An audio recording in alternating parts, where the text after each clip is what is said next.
कुछ अरसा पहले यमन का बादशाह अब्रहा हाथियों की फौज लेकर खाना काबा को ढाने के लिए मक्का पर हमला आवर हुआ था। इसका सबब ये था कि अब्रहा ने यमन की राजधानी सना में एक बहुत ही शानदार और आलीशान गिरजाघर बनवाया। चाहता था कि अरब के लोग खाना काबा को छोड़कर यमन आकर इस गिरजाघर का हज किया करें। जब मक्का वालों को ये मालूम हुआ तो कबीला किनाना का एक शख्स गुस्से में जल भूनकर यमन गया। वहाँ के गिरजाघर में पाखाना भरकर इसकी गंदगी से लथपथ कर दिया। जब अब्रहा ने ये वाक़या सुना तो वो गुस्से में आग बबूला हो गया। खाना काबा को ढाने के लिए हाथियों की फौज लेकर मक्का पर हमला कर दिया। उसकी फौज के अगले दस्ते ने मक्का वालों के तमाम ऊँट और दूसरे जानवरों को छीन लिया। इसमें 200 या 400 ऊँट अब्दुल मुत्तलिब के भी थे। अब्दुल मुत्तलिब को इस वाक़या से बड़ी तकलीफ़ पहुंची। चुनाचे आप इस मामले में बातचीत के लिए उसकी फ़ौज में तशरीफ़ ले गए। जब अब्रहा को मालूम हुआ कि कुरैश का सरदार उससे मुलाकात करने के लिए आया है तो उसने आपको अपने खेमे में बुला लिया।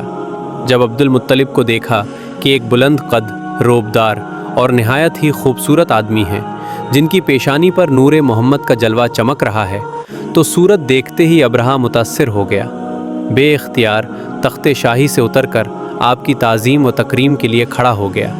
अपने बराबर बिठाकर पूछा कि कहिए सरदार कुरैश, यहाँ आपकी तशरीफ़ आवरी का क्या मकसद है?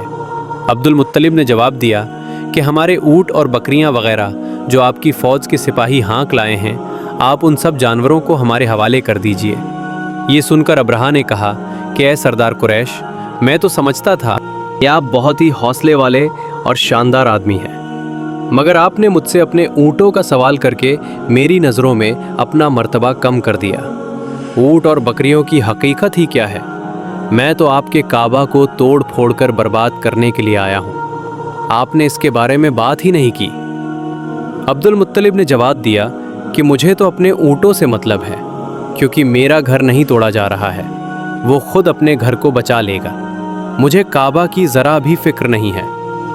ये सुनकर अब्रहा अपने फ़िरौनी अंदाज में कहने लगा कि ऐ सरदार मक्का, सुन लीजिए, मैं काबा को तोड़कर उसके ईंट से ईंट बजा दूंगा और ज़मीन से उसका नाम व निशान मिटा दूंगा, क्योंकि मक्का वालों ने मेरे गिरजाघर की बड़ी बेइज्जती की है। इसलिए मैं उसका बदला लेने के लिए काबा को ढा देना ज़रूरी समझता हूँ। अब्दुल मुत्तलिब ने फरमाया कि फिर आप जाने और खुदा जाने, मैं आपसे पूछताछ करने वाला कौन? इस बातचीत के बाद अब्रहा ने तमाम जानवरों को वापस कर देने का हुक्म दे दिया। अब्दुल मुत्तलिब तमाम ऊँटों और बकरियों को लेकर अपने घर चले गए। मक्का वालों से फरमाया कि तुम लोग अपने अपने माल जानवरों को लेकर मक्का से बाहर निकल जाओ, पहाड़ों की चोटियों पर चढ़कर और दर्रों में छुपकर पनाह लो। मक्का वालों से ये कहकर फिर आप अपने ख़ानदान के कुछ आदमियों को साथ लेकर खाना काबा में गए।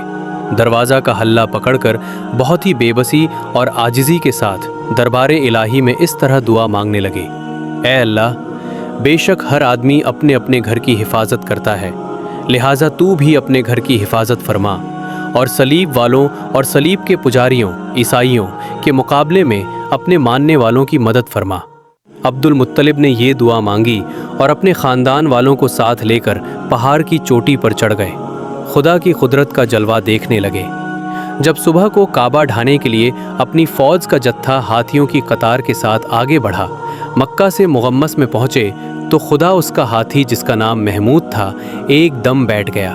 बहुत मारा और ललकारा, मगर हाथी नहीं उठा। इसी हालत में कुदरे इलाही अपनी शक्ल में ज़ाहिर हुआ। नन्हे नन्हे परिंदे झुंड के झुंड, जिनकी चोंच और पंजे में 3-3 कंकड़ियाँ थीं, समंदर की जानिब से हबशा की तरफ जाने लगी। अबाबीलों की इन फौजों पर इस जोर शोर से पत्थरों की बारिश शुरू कर दी कि देखते ही देखते अब्रहा का लश्कर और उसके हाथियों के परखच्चे उड़ गए। अबाबीलों की पत्थरों की बरसात खुदा के कहर व गज़ब की ऐसी मार थी कि जब कोई कंकरी किसी हाथी सवार के सर पर पड़ती थी तो वो उस आदमी के बदन को चीरती हुई हाथी के बदन से पार हो जाती थी। अब्रहा और उसके हाथी इस तरह तबाह व बर्बाद हो गए कि उनके जिस्मों की बोटियां टुकड़े टुकड़े होकर ज़मीन पर बिखर गईं। चुनाचे कुरान मजीद की सूरे फील में खुदावंदे कुद्दूस ने इस वाक़ये का जिक्र फरमाया कि ए महबूब, क्या आपने न देखा कि आपके रब ने हाथी वालों का क्या हाल कर डाला? क्या उनके दांव को तबाही में न डाल दिया और उन पर अबाबीलों की फौज भेजी जो उन्हें पकी हुई मिट्टी के पत्थर मारती थी, तो उन्हें चबाए हुए भूसे जैसा बना डाला। जब अब्रहा और उसके लश्करों का ये अंजाम हुआ तो अब्दुल मुत्तलिब पहाड़ से नीचे उतरे और खुदा का शुक्र अदा किया। इस कारनामे का दूर दूर तक चर्चा हो गया। तमाम अरब उनको एक खुदा की इबादत में डूबे हुए हज़रत का काबिल एहतराम समझने लगे। हज़रत अब्दुल्ला, ये हमारे हुजूर रहमत आलम के वालिद माजिद हैं। ये अब्दुल मुत्तलिब के तमाम बेटों में सबसे ज़्यादा बाप के लाडले और प्यारे थे। चूँकि उनकी पेशानी में नूर मोहम्मदी अपनी पूरी शान व शुक्त के साथ जलवागर था, इसलिए हुस्न व खूबी के पैकर और जमाल सूरत व अच्छी सीरत के आईनादार और पक्कामनी व पाकदामनी में बेमिसाल थे। कबीला कुरैश की तमाम औरतें उनकी खूबसूरती पर आशिक और उनसे शादी की चाहत रखती थीं, मगर अब्दुल मुत्तलिब उनके लिए एक ऐसी औरत की तलाश में थे जो खूबसूरती के साथ साथ हसब व नसब की शराफत और पक्कामनी में भी बेमिसाल हो। अजीब इत्तिफाक के एक दिन अब्दुल्ला शिकार के लिए जंगल में तशरीफ़ ले गए। ढलते शाम के वक्त कुछ निशानियों से पहचान गए कि नबी आखिरुज़्ज़मा सल्लल्लाहु अलैहि वसल्लम के वालिद माजिद यही हैं। चुनाचे इन यहूदियों ने हज़रत अब्दुल्ला को बार बार कत्ल करने की ढालने की कोशिश की। इस मर्तबा भी यहूदियों की एक बड़ी जमात हथियारों से लैस होकर इस नीयत से जंगल में गई कि हज़रत अब्दुल्ला को अकेले में घेर कर कत्ल कर दिया जाए, मगर अल्लाह ताला की हिफाजत ने इस मर्तबा भी अपने फ़ज़ल व करम से बचा लिया। आला गैब से ऐसे मददगार अचानक ज़ाहिर हुए जो इस दुनिया के लोगों को कोई सूरत ही नहीं रखते थे। इन सवारों से आकर यहूदियों को मार भगाया और अब्दुल्लाह को हिफाजत में उनके मकाम तक पहुंचा दिया। वहब बिन मुनाफ भी उस दिन जंगल में थे। उन्होंने अपनी आँखों से ये सब कुछ देखा, इसलिए उनको अब्दुल्लाह से बहुत ही मोहब्बत व अक़ीदत पैदा हो गई। घर आकर ये सोच विचार कर लिया कि अपनी नूरानी नज़र आमिना की शादी अब्दुल्लाह से करेंगे।